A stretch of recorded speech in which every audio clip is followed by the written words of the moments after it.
frères en le Christ, paix, joie, grâce, amour à chacun et chacune de vous de la part de notre Père et au nom de notre Seigneur Jésus-Christ, en ce mercredi de la 3e semaine du temps de Pâques.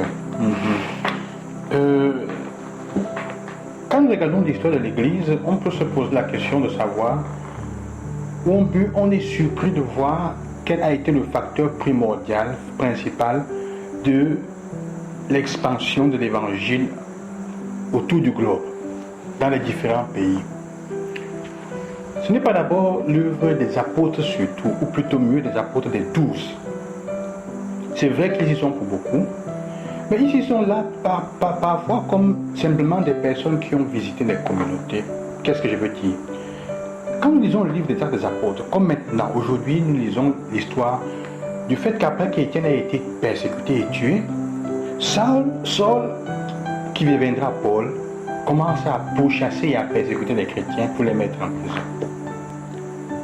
Il faut noter que Paul est en train de le faire non pas par méchanceté, mais parce que vraiment, il est convaincu, dans son zèle, c'est un homme honnête, profondément convaincu que la foi en laquelle il croit est en danger. De certain point de vue, on peut appeler sa persécution comme un zèle ardent et excessif pour la vérité.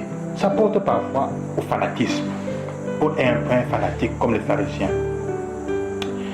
Mais l'Évangile nous dit que, après ça, les chrétiens qui ont commencé à fuir annonçaient et créaient les communautés dans les lieux où ils allaient. L'Évangile se répand autour du monde entier, d'abord grâce aux chrétiens, aux laïcs qui, en fuyant, commencent à créer les communautés de prière, aux marchands et aux commerçants qui, en se baladant, créent des lieux de synagogue pour prier entre eux. Donc l'Évangile commence à se propager par la voie normale des personnes, pas en passant par la hiérarchie, pas en passant par les chefs des apôtres. Aujourd'hui, nous écoutons l'histoire on a Philippe qui va se déplacer lui aussi, un des diacres, et qui va commencer à annoncer ardemment l'Évangile là où il est. Mais Philippe le fait parce qu'il accompagne ceux qui fuient.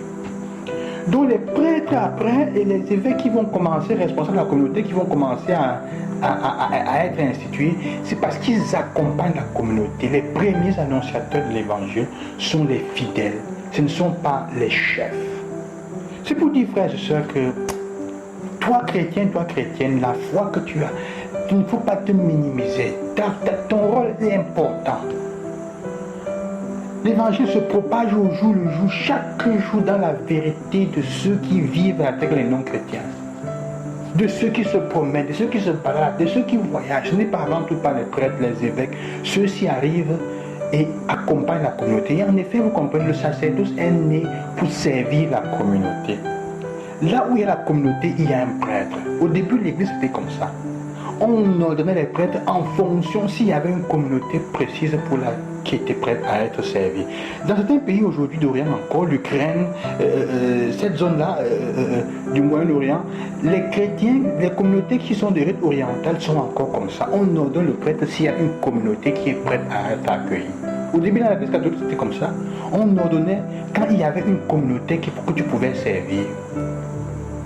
Donc c'est pour faire comprendre qu'il est important de savoir combien la communauté présente, les frères et sœurs que vous êtes, l'Évangile se propage par eux, là où ils vont, là où tu es, par les gestes, par ton action, parce que tu es capable de faire, l'Évangile naît. Tu es annonciateur, comme l'évangile de Marc, l'évangile disait hier avec Marc, allez dans le monde entier, faites des disciples. Or, donc la persécution devient, Dieu se cède de la persécution et il fait quelque chose de beau. Il permet que son évangile se propage même à ceux qui ne sont pas chrétiens. Ce n'est pas qu'il fallait la persécution, mais c'est que Dieu profite dans chaque acte, dans chaque moment, dans chaque négativité que nous vivons.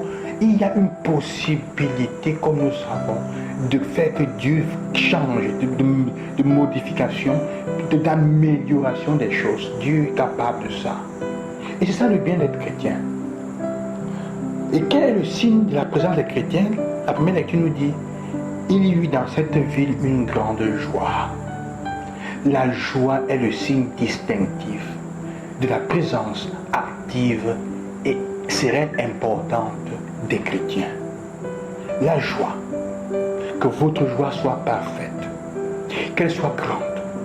Invitez aujourd'hui à être des artisans et des annonciateurs de la joie. C'est un défi aujourd'hui. Avec les souffrances que nous avons, les difficultés, nous tendons à perdre la joie qui vient du profond du cœur. Du fait que nous appartenons au Christ, comme nous fait comprendre l'Évangile, nous appartenons à quelqu'un qui ne nous trompe pas, à Dieu le Père.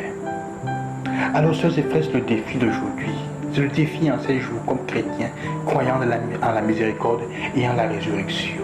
Devenir des artisans de la joie en annonçant, comme Philippe et ceux qui fuyaient la persécution, dans le malheur, il y a des signes de bonheur, il y a des signes positifs, de changement qui sont présents.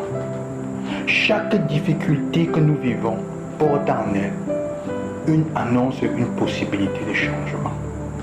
À nous de pouvoir être capable de la voir ou de laisser que le Seigneur nous la révèle et nous la manifeste.